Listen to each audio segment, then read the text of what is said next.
Okay. All right. Recording. We start recording. So very good morning to, especially to the technologies, Noor Nikman Saleh, which is actually the director of Black Dot Management Sedia Berhad.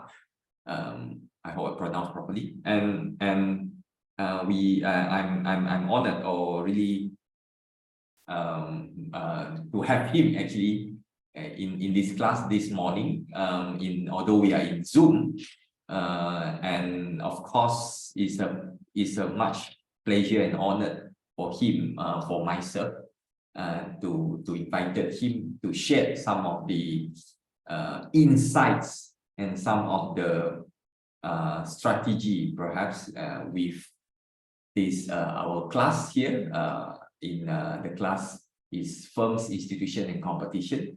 So a little bit, I do not want to read his whole background, but he can introduce himself in a while. But what I can say to all of you here this morning is that he was once in my class, in this class actually, in the same class some years back.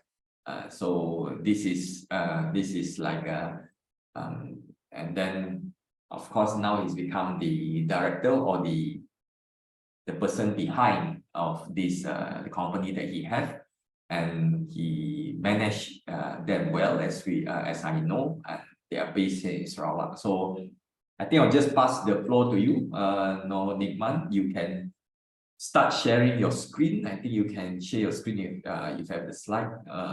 And after that, if anyone want to ask any question, we can always do the question and answer. Right? I pass to you. Thank you very much. Okay. First of all, thank you very much for inviting me, Prof. Evan Lau, for your kindness and for your brief, simple introduction about me. And a very good morning to the class of CMBA. I think you guys will graduate next year, if I'm not mistaken. So thank you again for inviting me. Thank you. Today, I have a slide.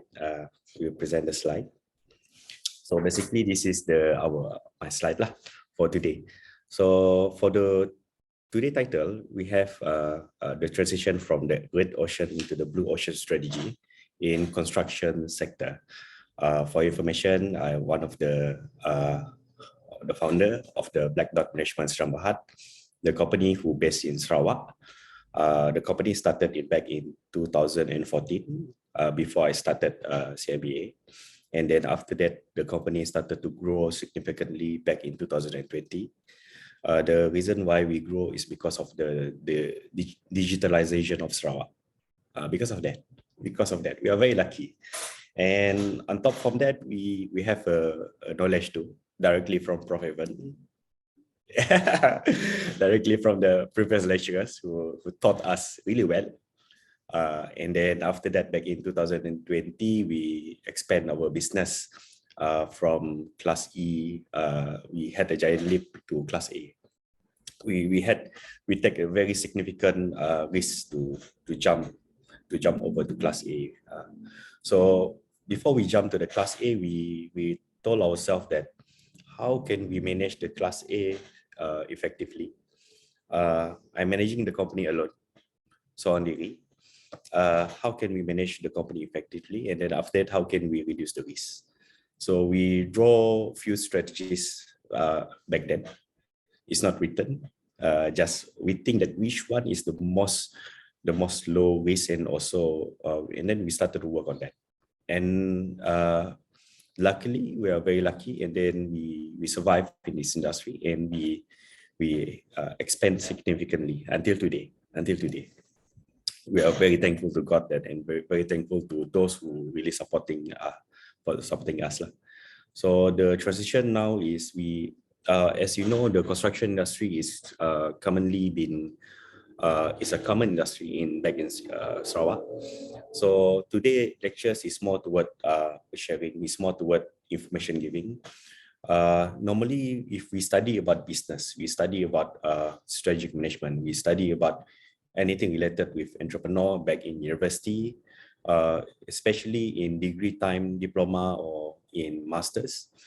Our subject is more tailor-made toward US, and on top from that, the subject is more tailor-made, is go toward the production, the introduction of the product, and then the selling of the product.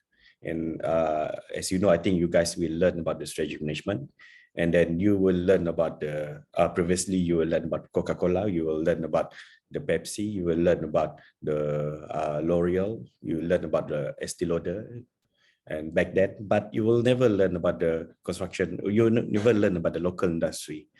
So right now I'm teaching, giving you some information about the local industry, which is commonly it's a common industry back in Sarawak, and this industry is construction industry. So we try to, most of the information that I gave over here is a tailor-made, and most of the strategy is considered as to mitigate the risk, and also how to expand the businesses in Sarawak, lah. Especially in construction industry, which is in my industry, my line currently. And yeah, this is it. So the construction industry, we have a lot of company back in Sarawak, but there are less company in, there are few stages, if I'm not mistaken, grade number 1, 2, 3, 4, 5, until 7. 7 is the highest, so CIDB grade. 7 is the highest. You can see in Sarawak itself, we have around 7,000 companies registered with CIDB Malaysia, and 7,000 companies too not active. So in total, 14,000. In Sarawak itself, 14,000. And if we have a graph later on, it's not considered as a graph.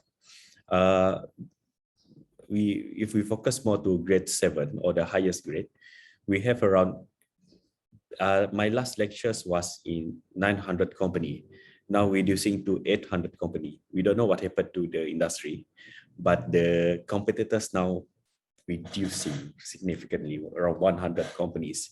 In other words, 100 companies not active or closed down.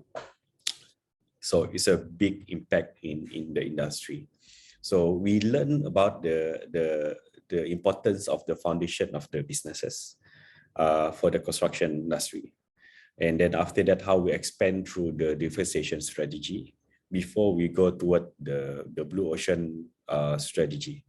So there's a reason why we choose this title, because of the general industry is considered as a red ocean. So red is referred to the blood, whereby a lot of competition inside the market, and people started to kill each other through price cutting. So we saw that kind of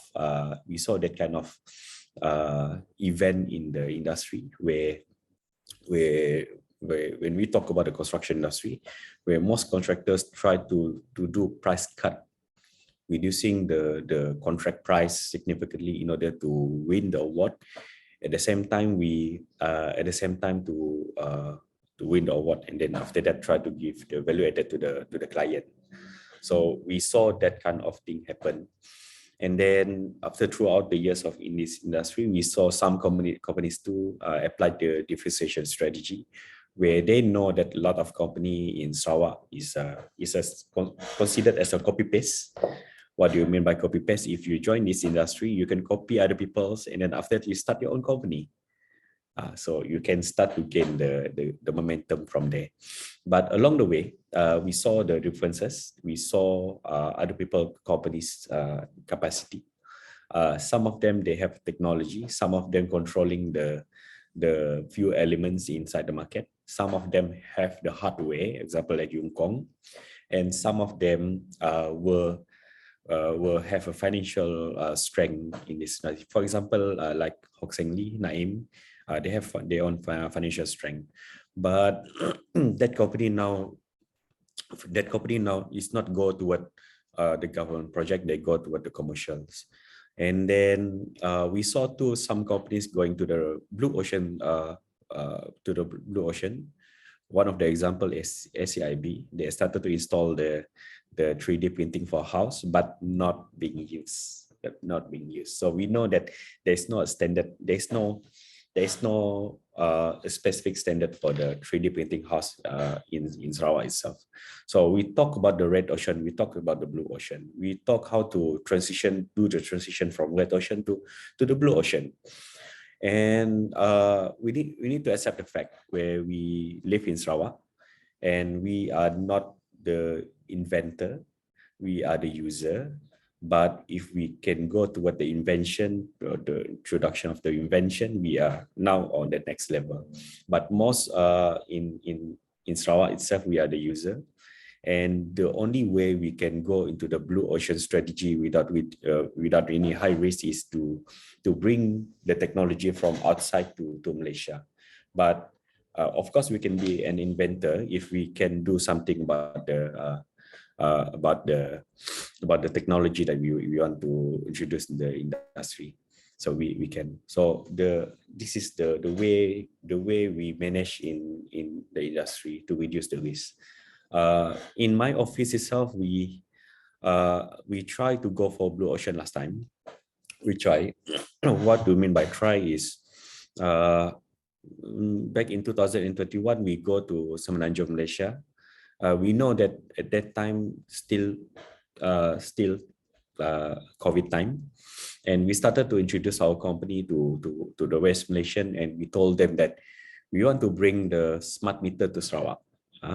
Smart meter. In other words, the telephone bill can be connected to your phone, but of course it need to be installed in the on-site, number one, connected to the Sarawak energy server, and then after that go to the consumer. We have a product over here in our office currently, and we study about that, and yet there is some problem.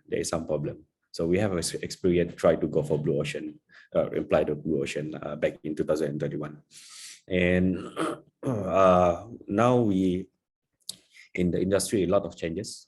The people started to go for industry revolution 4.0, whereby everything that we see is connected through internet, and especially on the product itself. We are now is started to implement the IR 4.0, but IR 5.0 right now being introduced by the state coming soon, where the combination between the human and also the AI coming soon.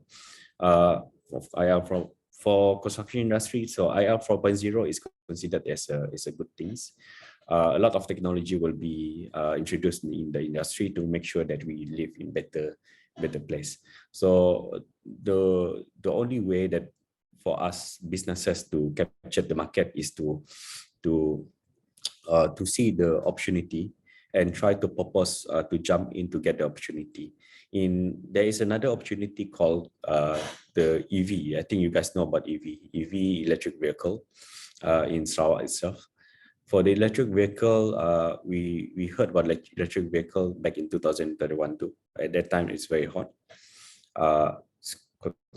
Considered as a very hot cake, and everyone wanted that piece of the pie, especially from the Pekema Sarawak. Pekema is one of the importers of the car in Sarawak.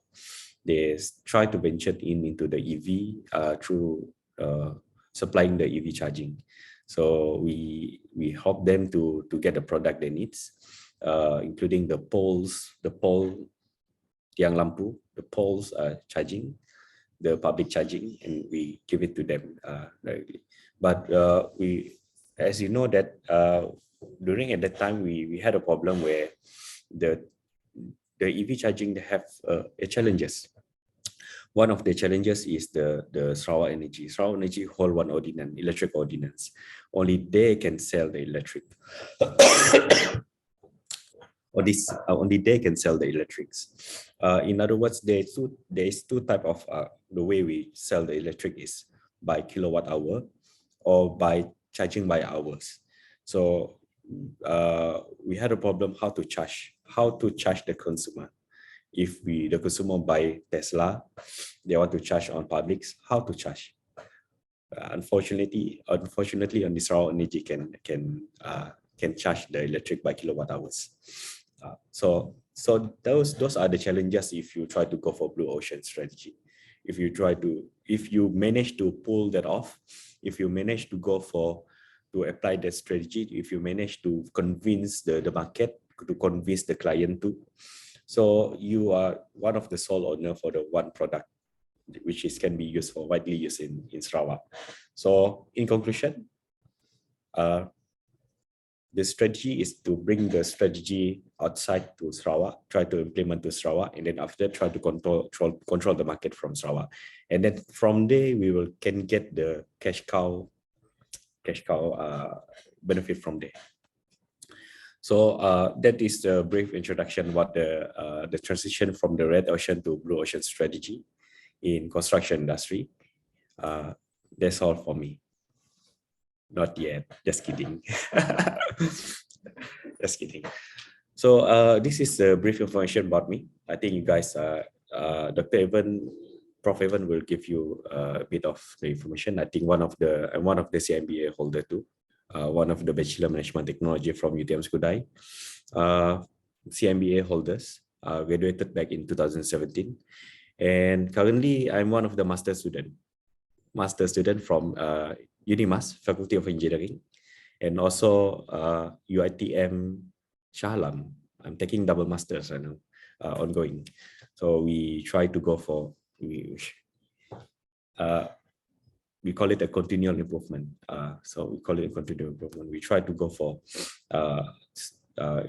continuously build up our knowledge, build up our characters, make sure that we become more relevant in the markets. So this is a bit about me. I think I just give you some information about me myself early on. So I think I explained about the definition of the red ocean and the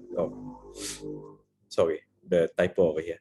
The definition about the red ocean and the blue ocean strategy. I think about you ever heard about it? And the red ocean strategy is more it's a red. A red is blood.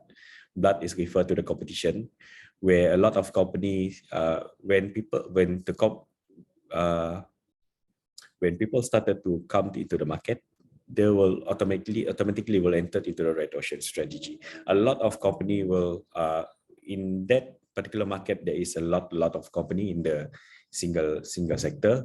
They're offering the same product, they're offering the same services in the market, where that is the red ocean strategy. It's a crowded places, and people started to do the price cutting in order to win something from the client, or to win something to get something from the market. Most of them try to survive really well, and some of them applied the differentiation strategy in order for them to differentiate themselves from others, even though it's a crowded places.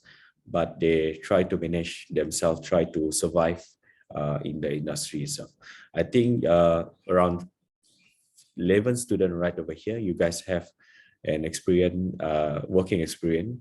You can identify your company, is either your company part of the red ocean or is part of the blue ocean. If your company is the red ocean, means your product is offered the same things like other company and easily can be entered. And if I decided to want to join your field, I can do it within 1 month. It's considered a red ocean, and started to do price cutting, so to win some of the market share. And for the blue ocean strategy is considered as a new segment. It's considered as a non-existing. You started to create the demand and supply in the market. That is a blue ocean. It's an untapped market. It is an untapped market in Sarawak. One of the example of the untapped market is the smart meter. Smart meter is considered as untapped market. Controlling the smart meter in Sarawak will be controlling the whole Sarawak. Controlling the smart meter for water coming soon. If you got the SWA application, you control the whole Sarawak too. So you will gain a lot of cash over there.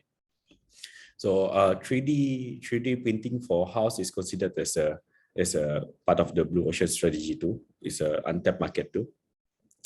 Currently, there is less company applied.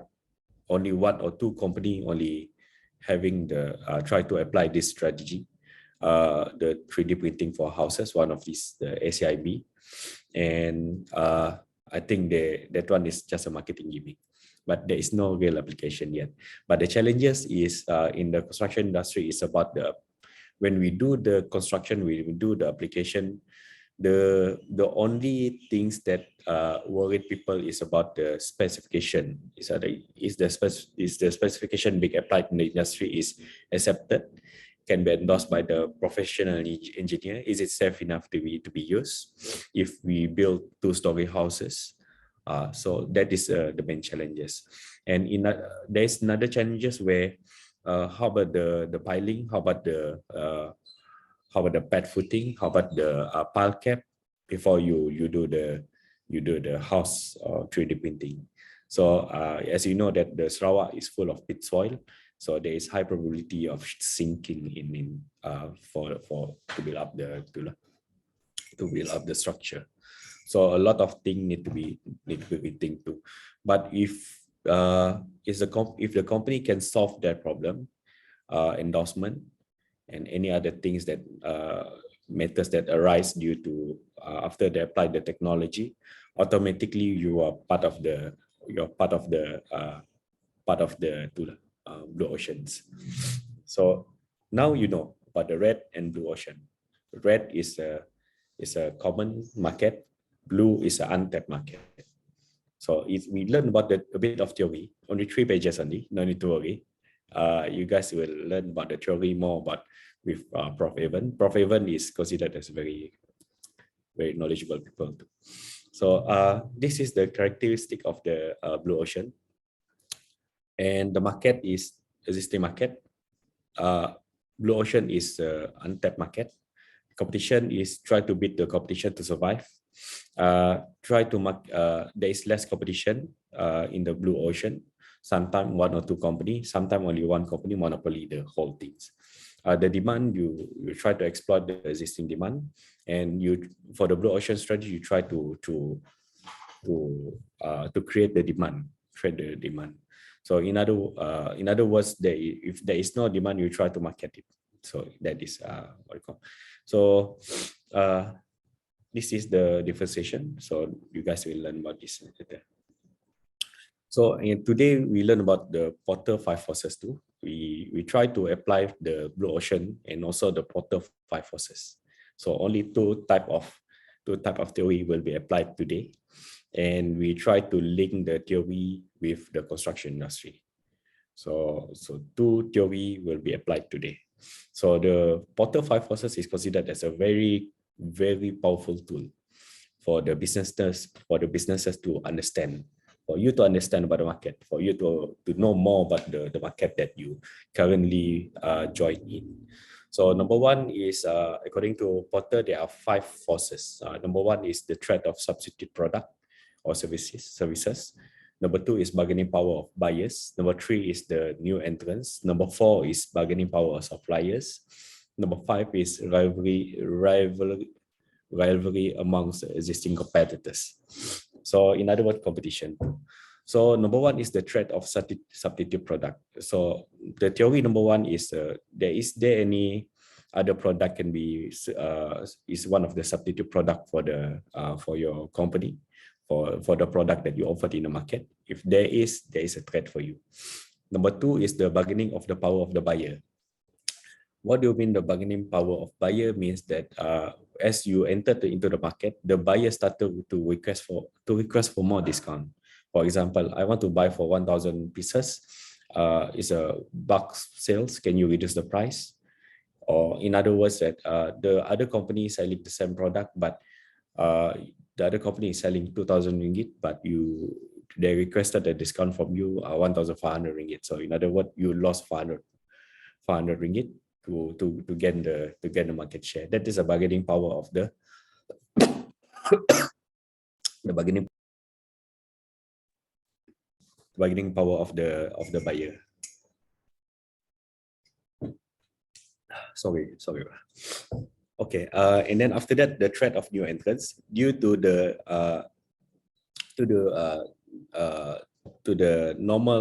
red ocean, to the normal market segment, the the sector easily can be entered by new entrants. In other words, a lot of people can join into, a lot of company can join your market and offer the same product. There is some similarities whereby one of the example is like you selling selling a bicycle. So a lot of company, okay, if you're selling one of the bicycle product, other company can join your market too and sell the bicycle too, but using other brands. So there is some easy for other people to sell the same product too. That is the meaning for me. So can you block that? It's very hard for you to block that kind of threat. But do you think that the competition is good or not? But after this, there's some question for that. In my point of view, the competition is good. Competition is good, but it will become not healthy once you do the price cutting to win the market share. It's not healthy. The competitors is one of the critical elements for you to push forward, for you to compare yourself with others and try to improve yourself. So that is the purpose of the competition. If you don't have competition in the market, you will started to stagnant. You feel stagnant. So that's the most important thing about competition. And then after that, the fourth force is the bargaining power of the supplier. Your company right in the middle, whereby the bargaining power of supplier where is one of the companies where the buyer want to charge the high price to the buyer. Example, if you're selling one of the bicycle product, you're one of the reseller, and your supplier is one of the bicycle supplier. So they try to increase the price in order for them to gain some profitability too. So that is the bargaining power of the suppliers. So number 5 is the rivalry among the existing competitors. So the competitors try to win the market share, try their best to win the market share. So in conclusion, the whole Porter 5 forces is considered as a 5 forces, a very simple simple factors for you to understand about the market.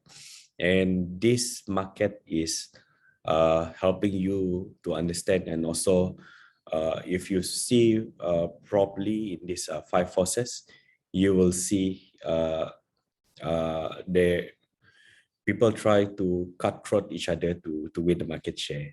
So this is a Porter 5 forces. So this thing is being implemented.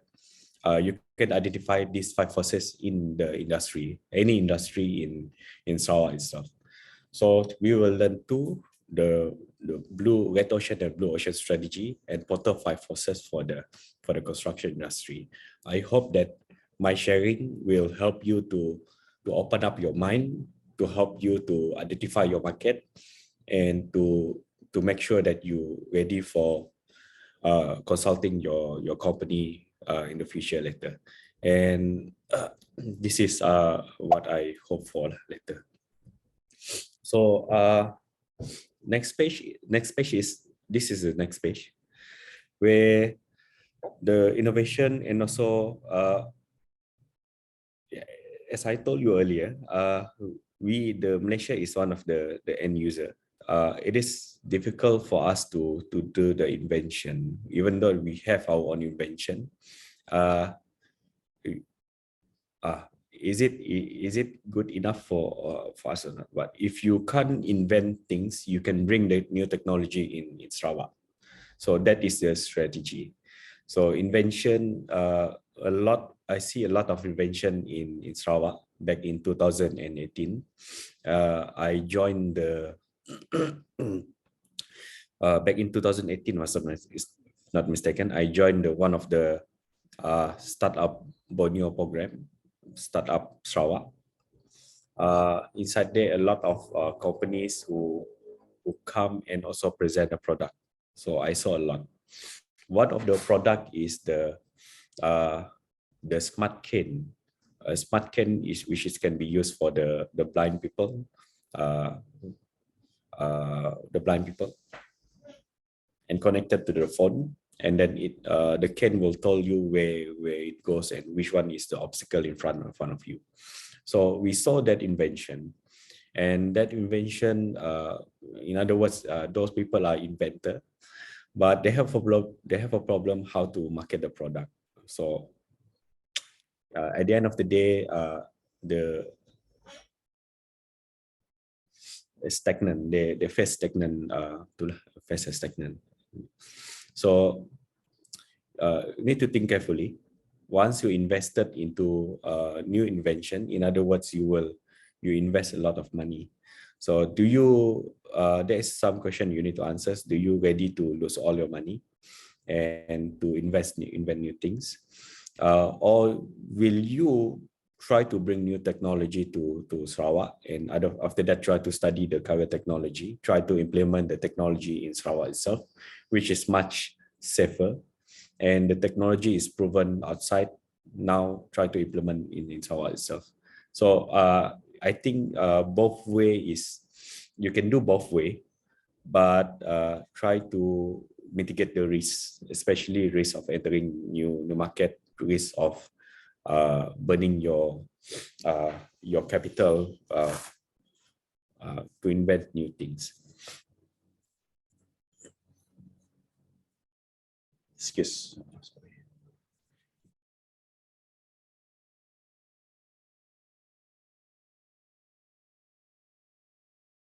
Okay, so in construction industry, Sarawak right now we try to go for we try to build up the high rise. We are now going toward this direction, and there is a conventional way of doing the high rise, where the installation of the scaffolding. But there is a new technology which is a covered platform, which can be rise up stage by stage. And this technology is widely being implemented in Semenanjung, Malaysia, but not yet in Sarawak. So there is an opportunity of new potential opportunity to bring that technology in Sarawak and apply it over here. So you saw this type of potential, conventional and the new potentials. As you see this blue colored, once you finish one platform, you will move to another platform. The panel will be uplift stage by stage. So the workers will work within the parameters, and there is no risk of falling object, reducing the risk of falling object.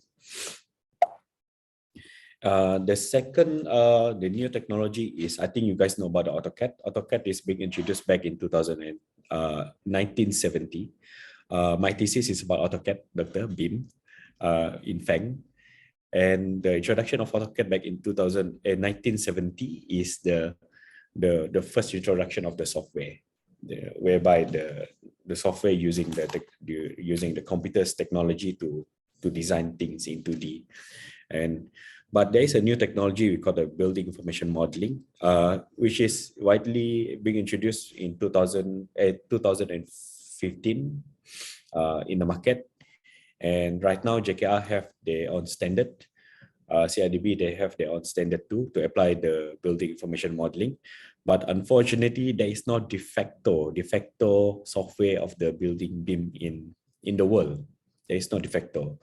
And also there is some problem in applying the BIM, where the availability of the workers, the availability of skilled engineers, the availability,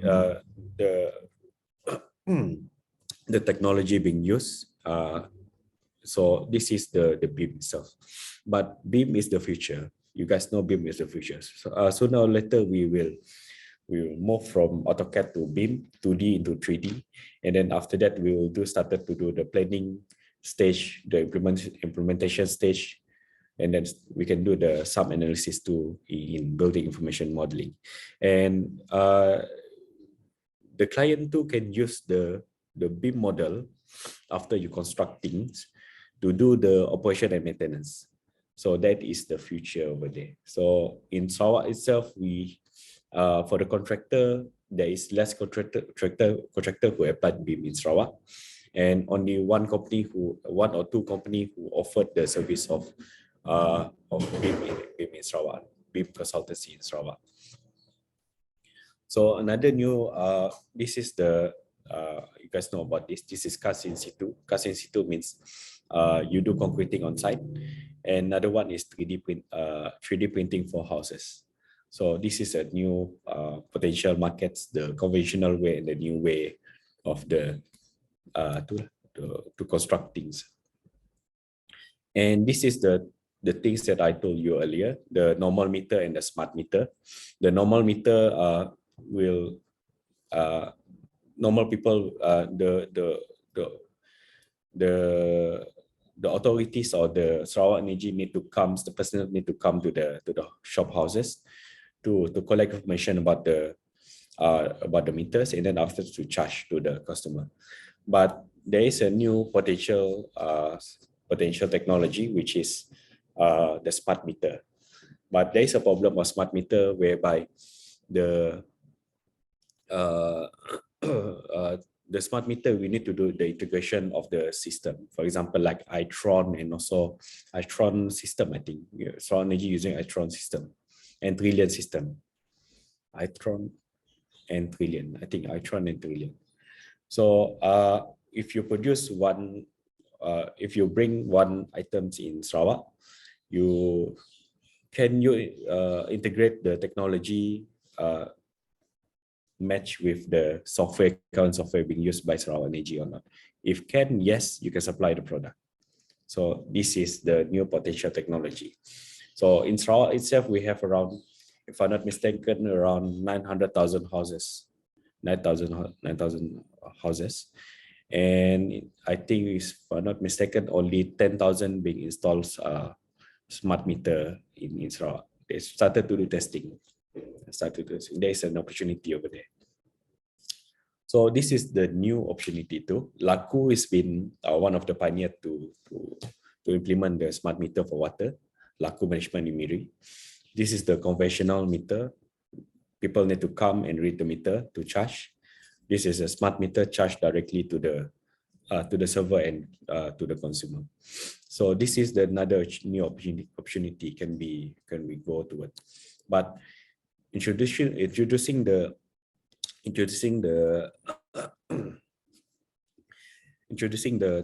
new technology, you need to get some approval from Sarawak Water Authority, SWA, to introduce new product.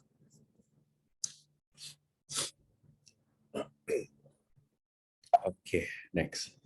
So now I give you few example for you to understand. And that example will help you to think what are the technology can we bring from outside from Sarawak to Sarawak and apply over here. So this is try to give you more information about that. So for you to after you graduate later on, you know what to do. What are the technology that you can bring to Sarawak to make sure that Sarawak become a better place for people to live in through the introduction of the technology, the problem solving. I hope that this will help you later on, and we will talk about the next. This is about the applied strategy.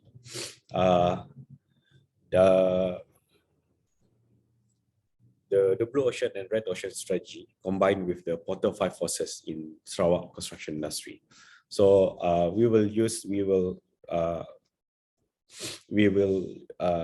evaluate the blue ocean strategy, red ocean strategy, and also the Portal 5 forces implement in construction industry in Sarawak. So this is we will take 3D printing house is part of our case study. This is the example of the 3D printing house, which is if you started to embark and join to supply this product, or to supply the material, or to supply the technology. So this is the current technology can you apply in Sarawak lah. So over here is a crane, and then at the same time, the crane will move up and down to do casting, to do 3D printing, house printing. So this is we take this as part of the case study, and this is the real example of 3D printing house, but not in Malaysia, outside Malaysia. The example of the 3D printing house, and then this is another example of it.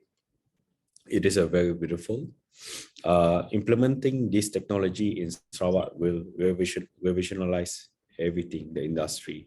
The people will start to know your company really well, where your company started to supply the technology, number one, money, revenue number one, supply the technology, supply the product to build up the item, revenue number two, the supply the technical expertise, revenue number three. So three revenue stream you can gain from here. So yeah, and I think you guys know what this. So this is the case study. So you for the case study, you're one of the founder of the company, construction company. Your role in the company is to expand your company to after you're one of the well-established company in Sarawak. You expand your company. You're one of the great G7 company, UPKJ Class A company, with paid up capital of 1 million ringgit, and then after that you have a cash in bank 1 million ringgit in bank. In other words, you have a capital of 1 million ringgit, and you're already inside the market for a few years. And what can you do to expand your business safely and especially try to move from the red ocean to differentiation and then after that going to the red ocean strategy, to the blue ocean strategy, from red to blue. So we try to do this case study. Is there any question, you guys? Everyone okay? Any question before we continue on? This is a real case study of what I think the experience from the company itself. Right? Any question you have to ask first before we move on? No? Okay. No question so far. I think I think after this presentation later on, you can ask any question. Any question. It is an open-ended question. Just any question. And okay, remember, you are one of the construction company in Sarawak, have few years experience, Class A, G7, with cash in bank of 1 million ringgit in bank. What can you do to expand your company? So before that, you need to understand about the type of contractor. A lot of contractor in Sarawak. I can identify the contractor 7 types. Type number 1, 2, until 7. Normally, type number 1 is manpower supply. If you saw manpower supply is a type 1. In other words, they have no license, they have no capital, but they have skill only. So we can engage those people to work for the company, pay them salary, and then after that they will help to construct things. We will supply the product. That is a type 1 contractor. Type 2, they have a license, and some of them lead by engineers. They try to target for subcontract, nominated subcontractor. They have a skill only, but they have no capital. Type 3, they have capital, and type 4, they have capital and machinery on site. Type 5, they have asset buildings. They can fully utilize the building and try to collect to use that building as collateral to get more capital and to get more facility. That is a type 5 company. Type 6 is they have a multiple license. For example, like they have company 1, 2, 3, 4, 5, and one company handling construction. One company handling the supply, another company is handling things. One of the company who are going to for type 6 is OBYU Group. They have water, they have electrical, they have beam tool. So that is type 6 contractor. Type 7 is the one of the international contractor. So most starting from type 4 until type 3 until type 7, normally this company targeting for main contractor. They try to target for business to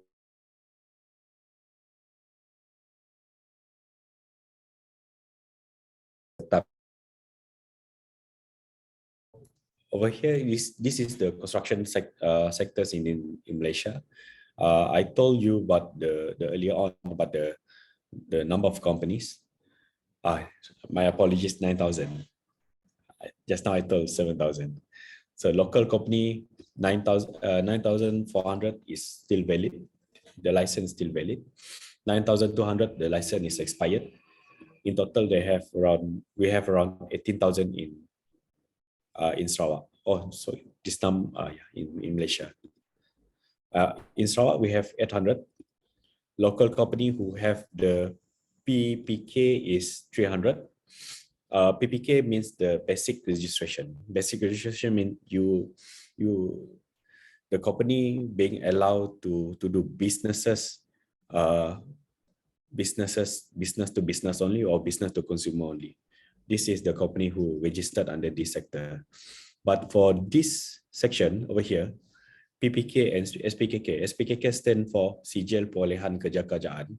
Around 169 company who registered with PPK and SPKK. In other words, around 169 company only who can participate in the government tender. And for the local company who have STB stands for Sijil Taraf Bumi around 300 companies. So these are the market in construction sector in Sarawak, in Malaysia itself.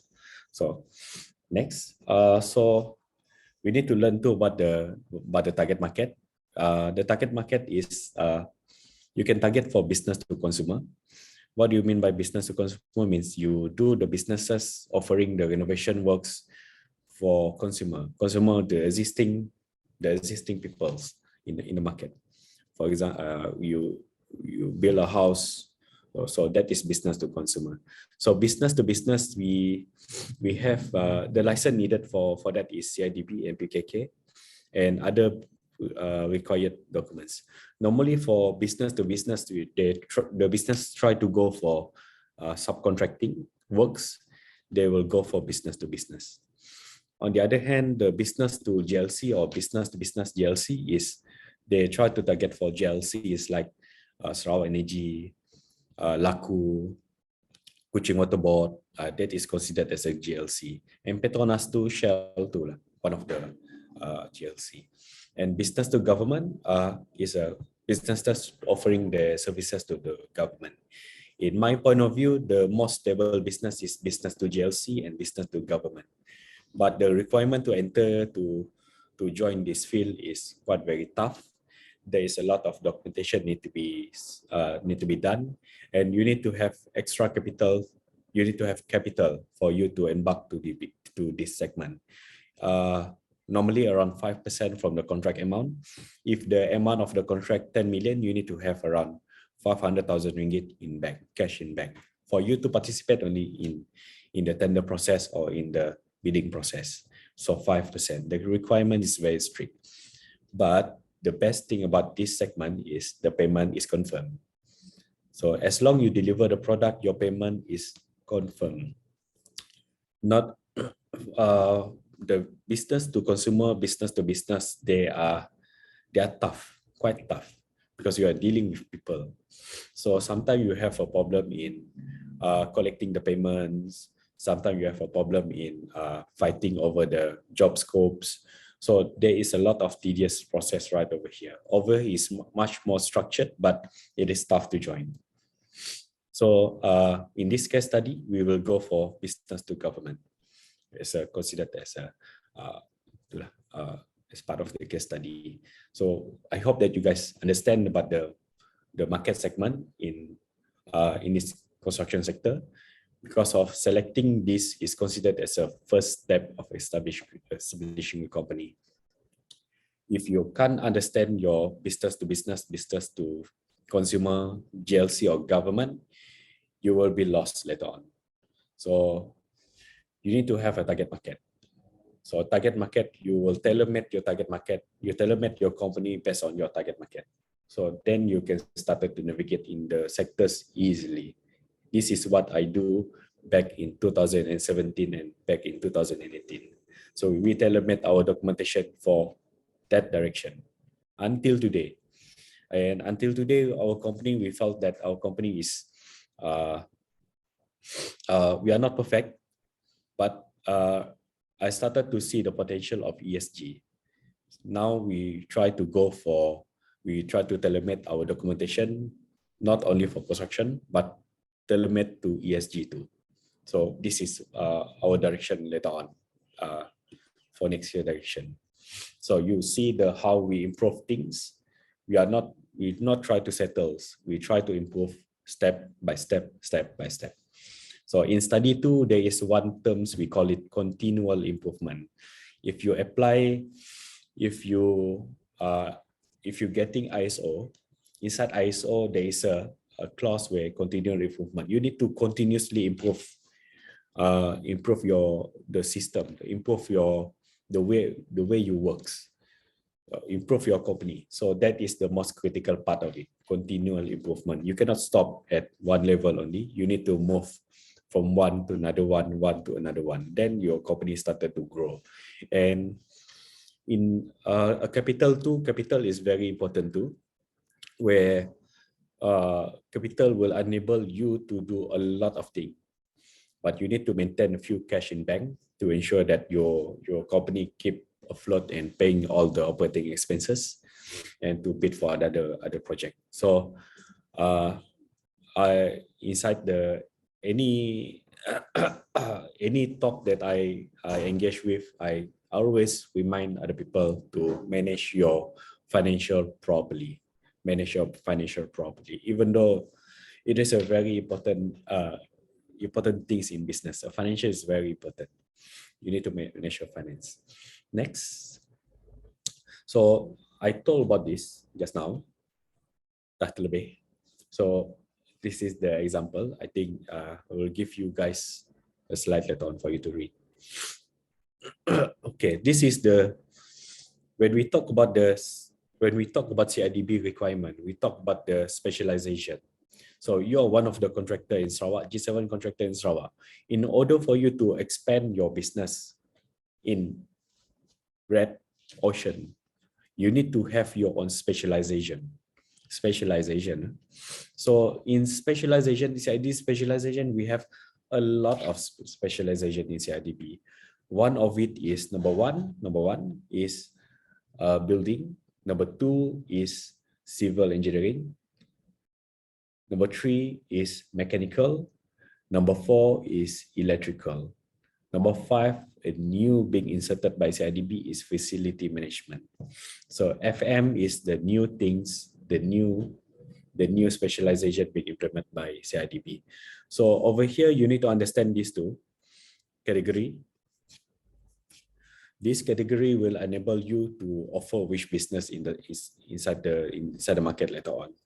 Okay, one of the example is IBS system is B01 over here. You need to have B01 for you to offer the IBS system.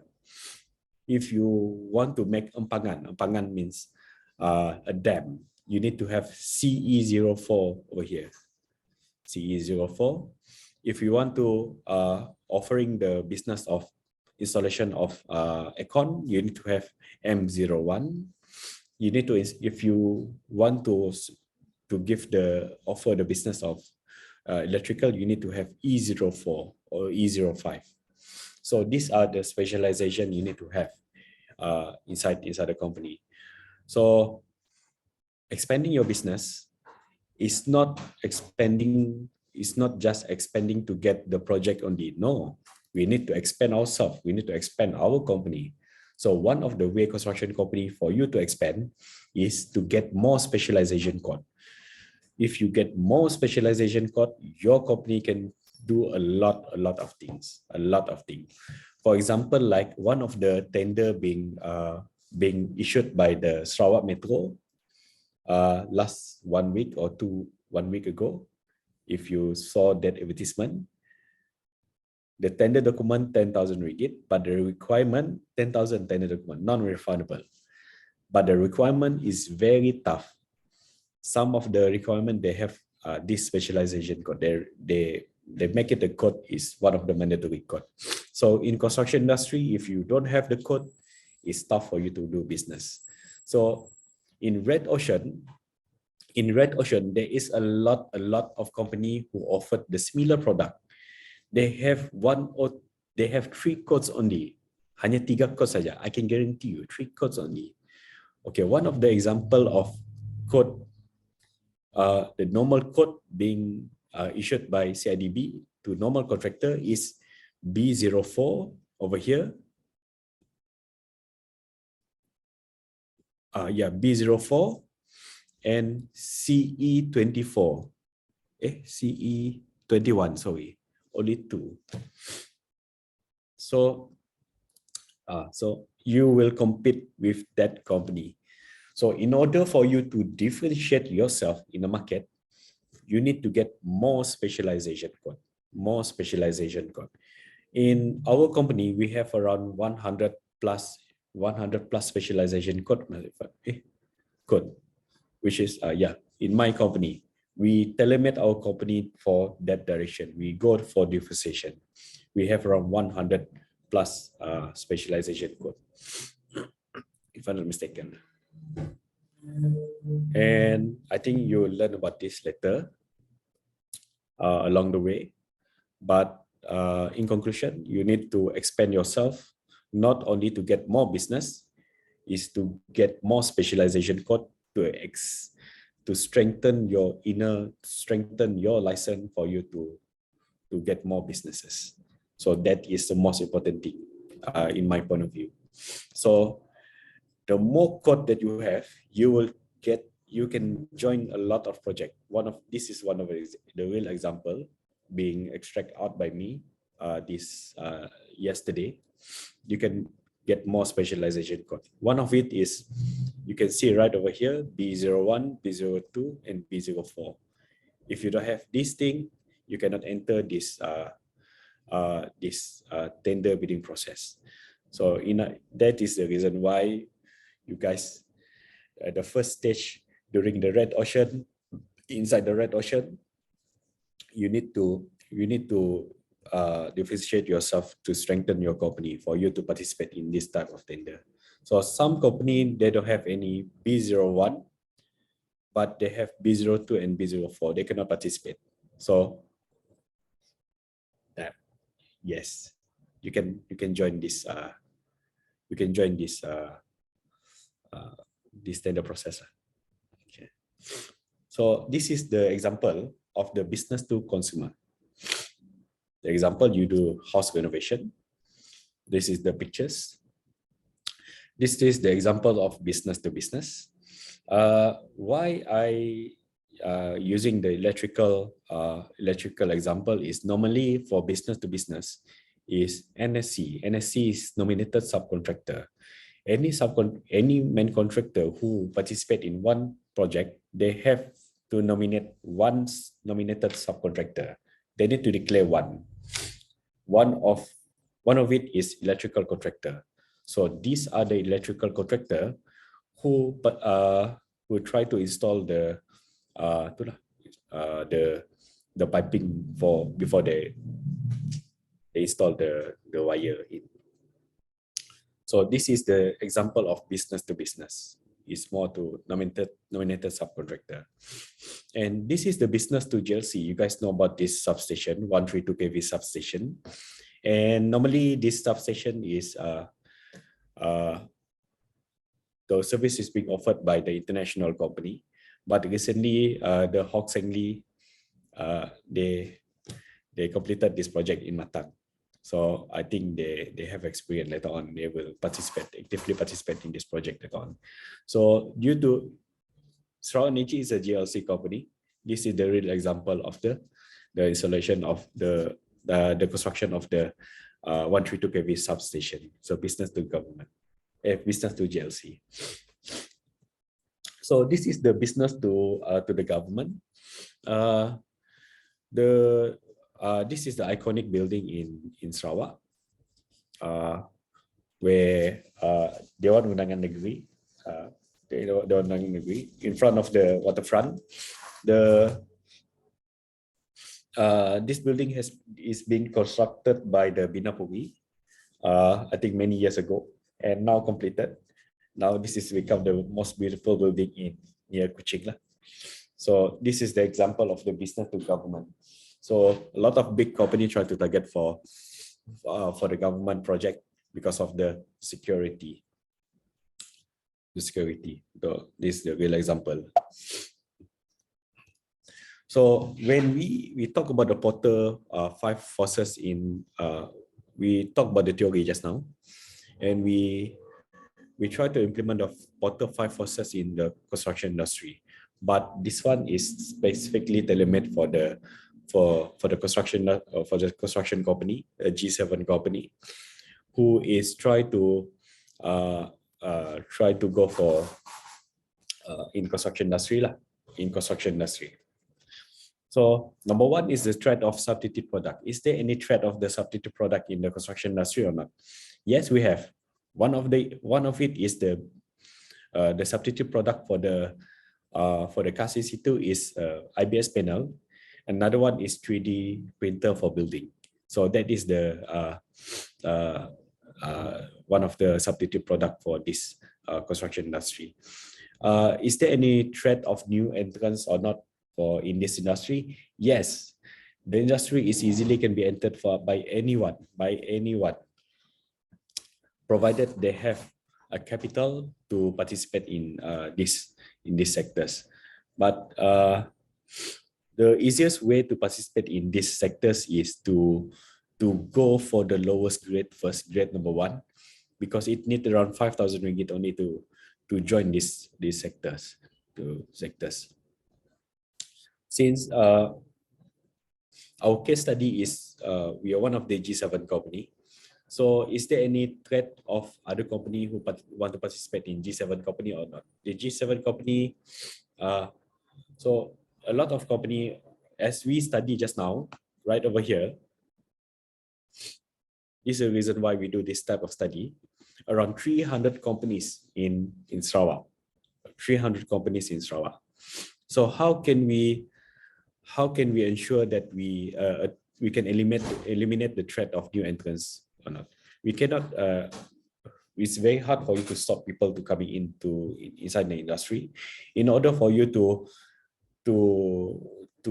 differentiate yourself, is you need to achieve competitive advantage. This is the only way that you need to move forwards. So you need to find your way, you need to find your strength. For one of the example is my company. We try to go for competitive advantage through licensee, a license, where a single owner will hold multiple license. One of it is I'm one of the certified main layers for the water pipe. So in other words, we can do a lot of things together with that. And also one of the we can do a telecommunication jointer too under my names. So we try to go for that competitive advantage. So one single owner who manage everything, one of the project director too, and also project manager too. We actively inside the market. So the bargaining power of buyer. The buyer is preferred to someone who buy the product, one of the client. So you know that when there is a lot of contractor in the market, they started to cut down the price. So that is the reason why you need to achieve competitive advantage, because of you are different compared to other competitors. So there is less of bargaining power from the buyers. So we will give you this value together with this price, and we will never do price cut. So this is the value added that we put inside our company. So try to mitigate that kind of risk. And this is another thing. Oh, okay. Terbalik. Oh, this one terbalik. Sorry. Prof, terbalik, Prof. Sorry, Prof. Later I give you the new one. The explanation is betul, but the arrangement of this ada terbalik sikit lah. My apologies, guys. My apologies. This. So, okay, next is the bargaining power of suppliers. So, in my point of view, the suppliers is one of the important stakeholder in every construction industry. One of the important supplier is a cement supplier, a sand supplier,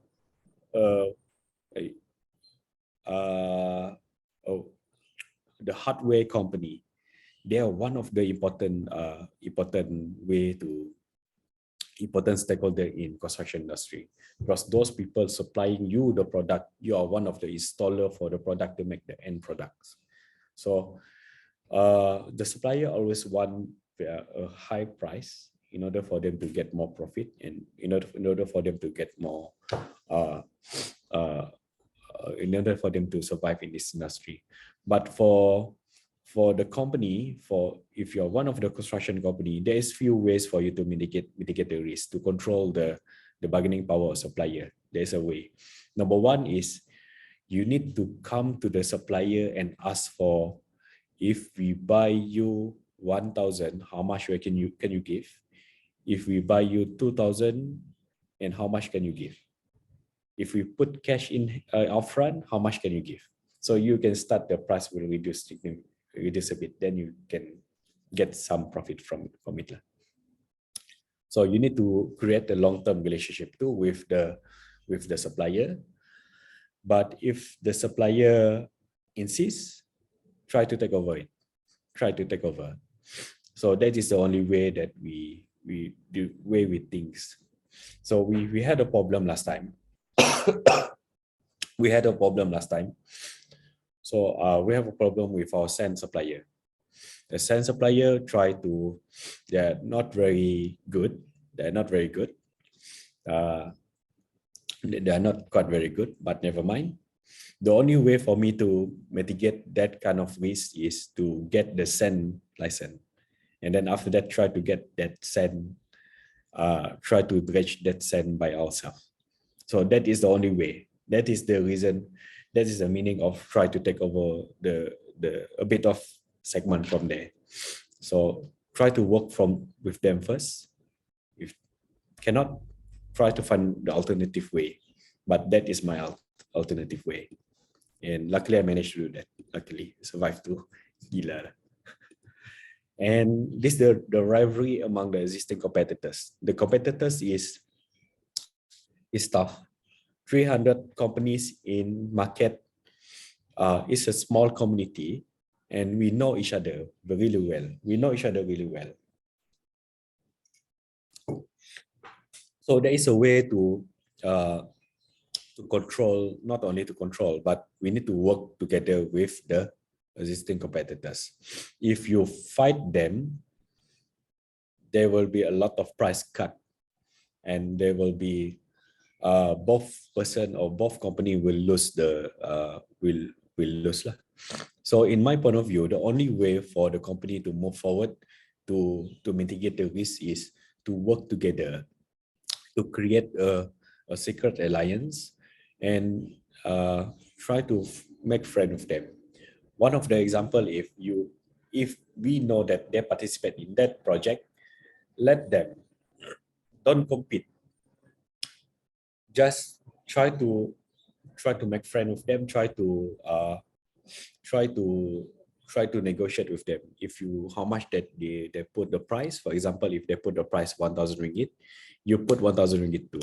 So you need to make that kind of deal with the competitors.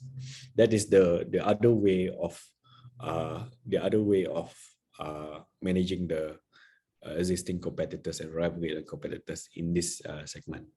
So both company will gain some benefit from it. So these are the five forces in construction industry. So you identify them, you try to mitigate the risk through implementing your strategy in these sectors. I hope you guys understand everything that I told you about this about the five forces. So automatically we know about theoretically about the five forces, and we try to identify and then how to overcome the problem, each problem inside these five forces. Is a very good tool. It's a very good tool. Next. So transitioning from the red ocean to the blue ocean is a very risky move. Yes, it's very risky move because of the market is uncertain, the market is untapped. You need to create the supply and demand, and then you need to bring the product to Sarawak itself. So it is a very risky move. There is high probability of failure in these sectors. So the only way for you to survive in these sectors is to have financial power. So before you have financial power, you need to strengthen your foundation in this business. So normally you need to stabilize your business within 1 or 2 years. 3 to 4 years, people will start to know your product technology. So it takes times for you to grow. You need to have a solid foundation for you to embark to this business. So most company, they try to go for this blue ocean immediately, and fail because of the holding power. Fail is because of the financial. So this is what happened. But if you have any other opinion, I would like to hear something from your side after this about the transition of the red into blue ocean, the risk. And then after that, I need to know about your opinion about what is your opinion about the preparing the solid foundation for the company before going to the blue ocean, introducing new product in this industry. So you need to remember the case study. We are contractor G7 company, a great G7 company. So the shifting. This is the shifting. Everything that I told you just now is right over here. The shifting is where the common market to the new segment market. So the common market is ordinary market. Everyone have the same product. Everyone offered the same similar product to the industry. They have same technical engineers. They have the same license. They have the same procedure. For example, like QAQC plan, SSC plan, and they have a company profile. The service offered to construct, the service offered to install the HDPE pipe, to install the IBS panel. So in other words, this is a normal construction company. They buy the product and install the product on behalf of the client itself. There is no different compare from a company A to company B. Yeah. So one of the example of this type of company is a construction company in a small scale construction company. One of it is electrical contractor. Almost all electrical contractor offered the same services: installation of switch, installation of wire. Everyone is the same. So that is considered as a common and ordinary market. So to differentiate yourself, you need to have something value added inside your company. So you need to think carefully. What can you make your company is different compared to other company?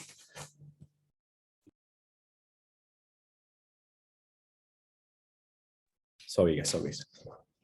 What can you make your company is different compared to other company?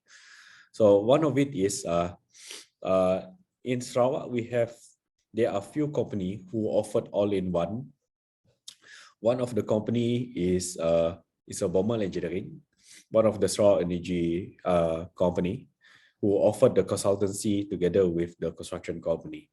So you guys know about this one. They are one of the contractor and also the engineering team for to design and build the 1133 kV substation for straw energy.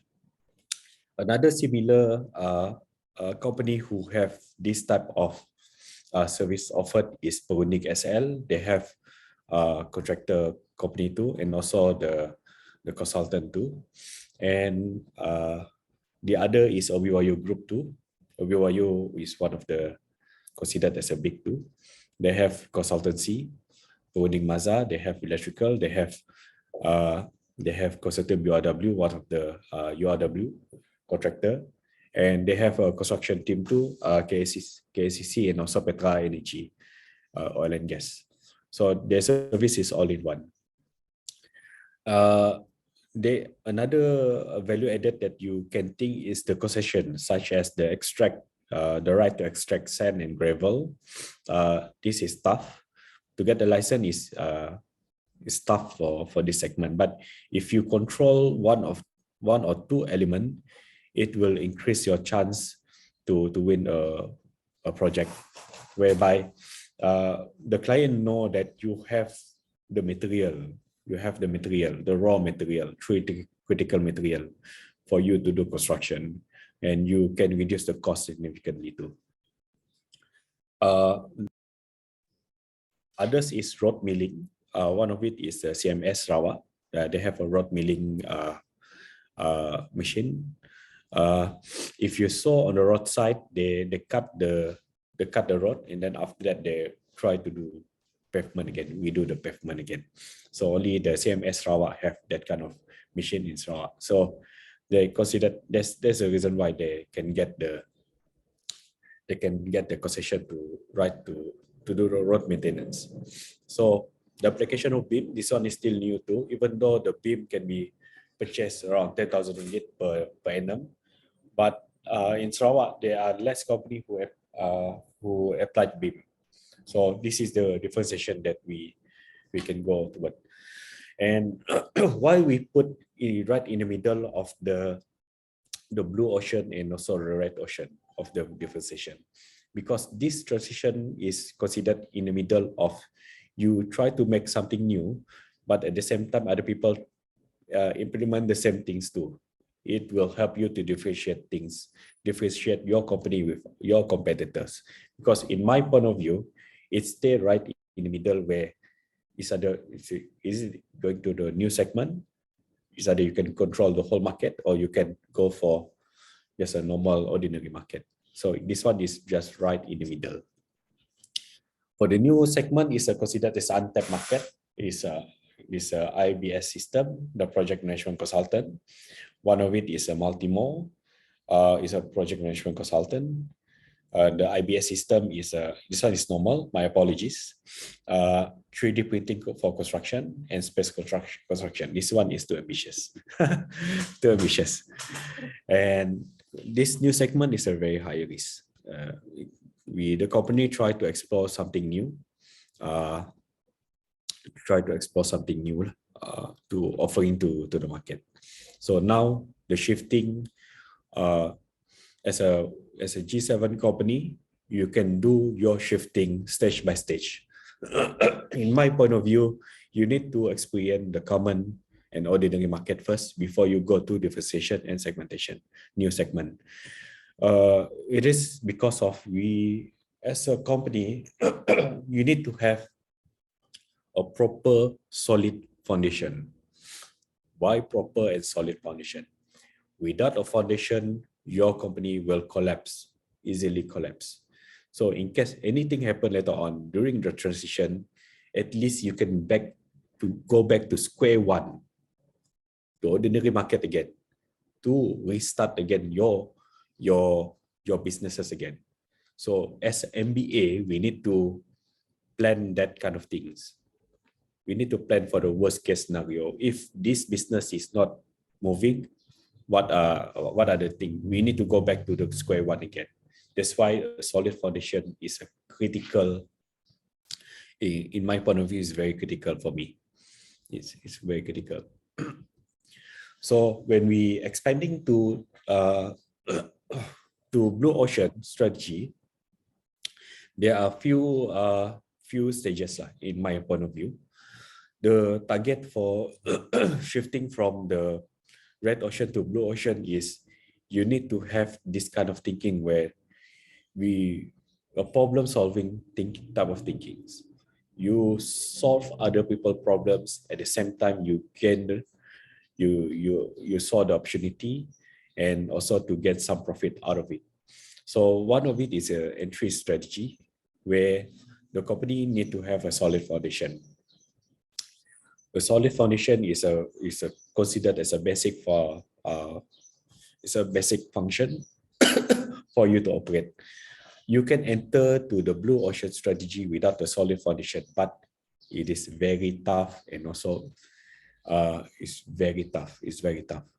So in my point of view, build up a solid foundation for you to have more capital, for you to have the holding powers.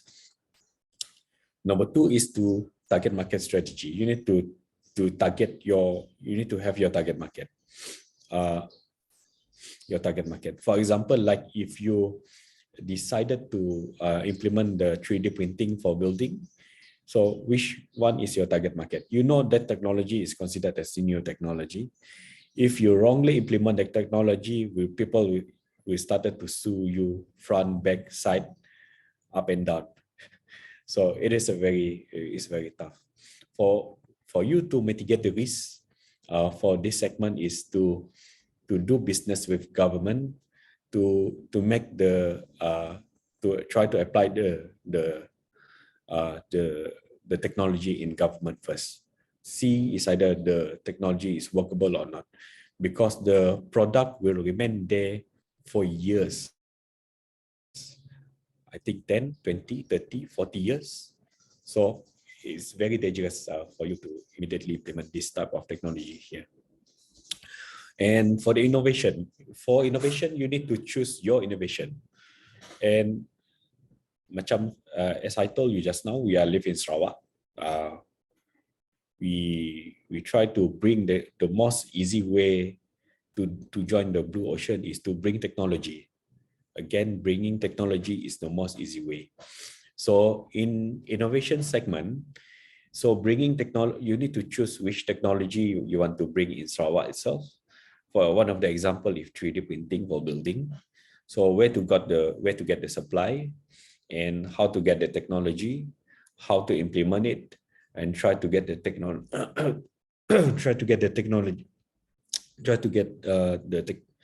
technical know-how from it. So you need to choose your innovation. But if you choose smart meter, you can choose smart meter. If you choose other things, you can choose other things too. You need to choose carefully. So strategy, target market, and then after that, you need to choose your innovation. It's very important. And then after that, you need to engage them. You need to do collaboration with them. You can do a lot of type of collaboration. It's either buyer to seller collaboration, or you can form a joint venture, joint operation, MOA, NEA too. To buy the machine, to buy the product, and to bring the technology from there to here. So you need to remember the seller, if the seller patented the technology, copying that technology is considered as a crime. So work together with them, bring that technology to Sarawak. But you will have one problem later on, the cost problem. So bring technology over here is another matter. There is a question where is either the cost of applying the technology is much higher compared to conventional or not. In other words, if using the conventional method is 1,000 ringgit, but if you apply the technology, it costs around 2,000 ringgit. So it's no point from there. So you need to, that is the main problem you need to think to. So, and then after that, you need to secure the buyer. So this one entry target market innovation collaboration is more toward paperwork. This one is more toward paperwork. You can bring this paperwork and proposal to any government to get their blessing, to ask them that we want to apply this technology in Sarawak. So try to get their blessing. Try to work together with government so you can have a secured buyer over there. So remember, the target market strategy is business to government. So the proposal goes to the government. So we know that when you pass the proposal to government, there is high probability of the proposal will become the proposal will be leaked and copied by others. But it's no harm to try because of number 1, 2, 3, number 4 is more toward paperwork only. So that is the risk when you giving the proposal directly to the government, a risk of copy. The financing strategy, you need to have a very strong financial background. That's why you need to have a solid foundation. So for you to support all the operations. And then technical, you need to have the technical staff to support everything that you propose at the early stage. At the early stage, if you are working alone, it's tough. You need to have your technical teams at the back to support your proposal. So this is considered as how we expand the blue ocean in a very safe manner. In a very safe manner, step by step, slowly, step by step. And at the end of the day, you need to do project closure with the client. If the client approve, then it's a go. Then the first project will be together with the government. So it's a secure project. The technology is still new. In the event of the project failure, at least the risk has been mitigated. So it's about the risk management tool. So this is the collaboration strategy. So from this to here is how you collaborate to engage the collaboration. So you guys learn about the PDCA too. PDCA is widely being used in this industry. You need to identify the technology. You need to engage the supplier. The collaboration that I told you just now, how you want to work with your suppliers. You need to bring the technology, the proposal, and then if you need to establish the facility after you close the deal, you need to establish with the facility. If you engage in building up to propose the 3D printing for building, you need to have facility, you need to have a warehouse, and sometimes you need to do a showcase too. One of the example is SCIB. They build up the house, 3D printing house at CIDB, Jalan Sultan Tengah. They do a showcase. So in conclusion, this is where you do step by stage, stage by stage to do collaboration too. And during the implementation, you need to you need to apply the PDCA, plan, do, check, and act, and continuously improve the process that if you implement this type of technology. And without PDCA, without the implementation, your proposal will be dead. What do you mean by that? Is not workable. It's a failure. So you need to have a holding power to maintain your positions. So this is how the transitioning from red ocean to the blue ocean in a safe manner way, in my point of view. And that's it. So this is our possible challenges. The risk is the technology is still new. The compliance with CIDB, the compliance technical challenge is the compliance with CIDB material acceptance. A design process to build a building or homes. There is no a proper method statement or proper process yet being introduced in this industry. Limitation of to do extension, if you build a house, if you want to extend your house after you build up the building using the 3D printing, you will have a problem later on. These are the possible challenges. The installation of crane on site. To build up a house, you need to install the crane on site too, and the crane on site. The supply chain, transporting material from supplier to Sarawak, the storage area, the availability of material in long run. That's why if you see this collaboration strategy, the establishing the facility is considered as a critical for you to store the material, because you are one of the, you embark to the blue ocean. So in other words, you controlling the supply and demand. So without any existing material, without any ready material, you will have a problem later on. So you need a place to store all the material, also to store all your equipment on site. So controlling the material, controlling the technology, creating the supply and creating the demand. And the pricing is a very very high cost.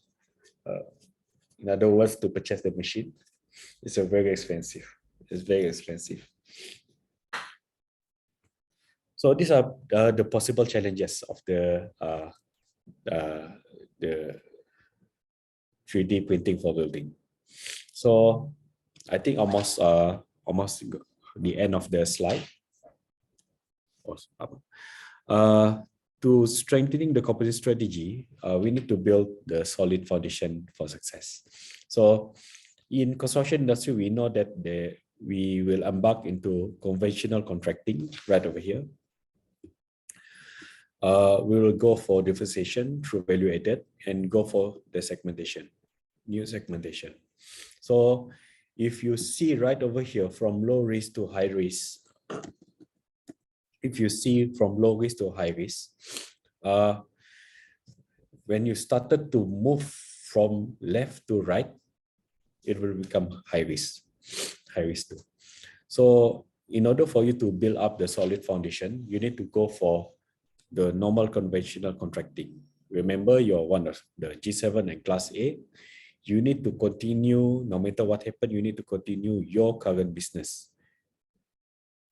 Tendering, direct nego, selective tender, just continue with the normal business process. From there, you will build your cash flow for you to operate the company, for you to survive, actually, for you to survive. And at the same time, for you to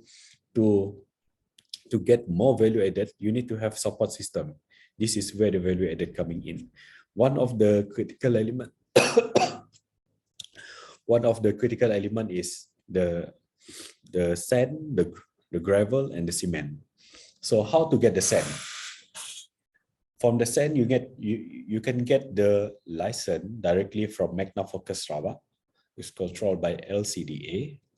For the gravel, you can get from from Land and Survey. I never applied for the gravel application, but I have applied for the sand.